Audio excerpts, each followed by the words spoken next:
not permitted by law in Cyrodiil. Primarily this as a result of the Imperial Charter granted the Mages Guild permitting the summoning of Daedra. Nonetheless, chapel and public opinion is so strongly against Daedra worship that those who participate in Daedric rituals do so in secret. However, opinions about Daedra worship differ wildly in other provinces. Quit making that noise, dog. Sorry, guys. Even in Cyrodiil, traditional opinions have changed greatly over the years, and some communities survive which worship Daedra. Some more traditional Daedra worshippers are motivated by piety and personal conviction. Many modern Daedra worshippers are motivated by a lust for arcane power. In particular, questing heroes of all stripes seek after the fabled Daedric artifacts for their potent combat and magical benefits. I personally have discovered one community worshipping the Daedra Lord Azura, Queen of Dawn and Dusk. A new hand touches the beacon. A researcher curious about Daedra worship might research in several ways: through a study of the literature, through exploration and discovery of ancient Daedric shrines, through questioning local informants, and through questioning worshippers themselves. I used all these means to discover the Shrine of Azura. First, I read books. References like this one may provide a helpful general background concerning Daedric shrines. For example, my research has led me to understand that in Cyrodiil, Daedric shrines are generally represented by statues of Daedra lords. Are generally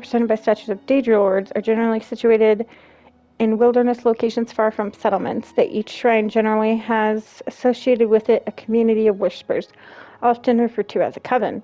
That shrines have associated with them a particular time, often a day of the week, when a Daedra Lord might be solicited. That Daedra Lord often will not deign to respond unless they regard a petitioner of sufficient prowess or strength of character. That they will only respond if given the proper offering, the secret of which offering often known only to the community of worshippers. And that, in return for the completion of some task or service, the Daedra Lords will often undertake to offer an artifact of power to a successful quester. Then I questioned locals with an intimate knowledge of the wilderness.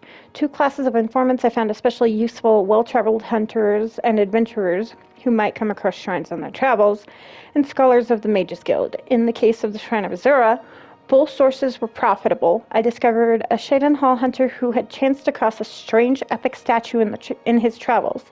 The statue was of a woman with outstretched arms. In one hand she held a star, in the other hand she held a crescent moon.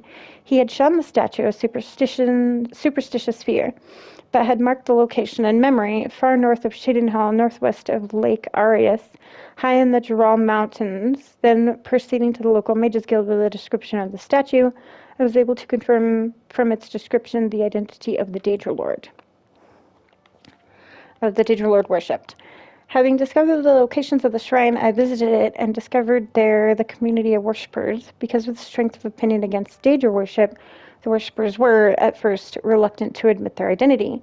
But once I had won their trust, they were willing to divulge to me the secrets of the times when Azura would hear petitions from dusk to dawn, and that the offering required by Azura was glow dust, a substance obtained from the willow of the wisp. I am, of course, nothing more than a chapelman and scholar, so it did not lie within my power to find a will-o'-the-wisp to obtain glow dust, nor am I certain that Azura would have found me worthy to make such an offering, even had I proffered it. But I was assured that if I had been able to make such an offering, and if it had been accepted, Azura would give me some sort of quest, which, if completed, might have earned the reward of Azura's star, a Daedric artifact of legendary magical powers. I have since heard rumors of the existence in Cyrodiil of several other Daedric shrines, of the Daedric lords to which they are dedicated, and the Daedric artifacts that might be won by questing heroes.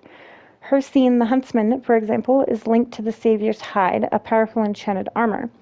The warhammer Volendrung is associated with Malakath, Lord of Monsters, and the